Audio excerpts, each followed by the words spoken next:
Buonasera, mi chiamo Teresa Tirapil e sono la parrucchiere Scannacciume sotto.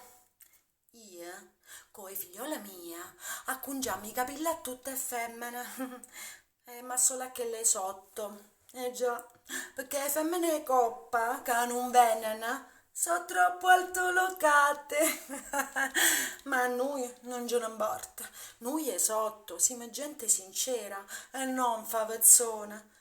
Se frusciano allora, se danno tante arie e vorrei sapere dove l'appoggiano.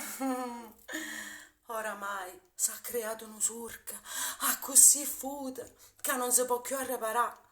Ma non mi fa questione, ma quello che è successo a Ciro Ovidio è veramente una schifezza. Che scandalo non su loro, ma tutti sti razzisti omofobitici che non tenono rispetto per la diversità. Che è sto scandalo? Che non si può più accumulare. Io lo sapevo, io lo sapevo già che si volevano bene, ma c'è sempre rispettato silenzio. Invece che la figlia è zoccola e scannacciume coppa e scusato francesismo, sono macista fora e ricchiune rinda. Perché ste che non supportano l'amore diverso? Poi la storia di Fuglietta azzeccata in coppa o portone e lo striscione pittato con Sodoma e Comorra appeso in coppa o cavalcaria è stata veramente un'infamia.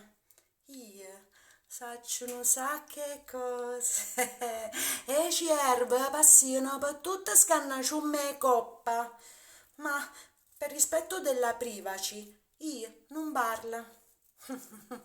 Ma sì, parlasse, lo sai quante cose potesse dire. Ma non voglio sbagliare, voglio essere benedicente.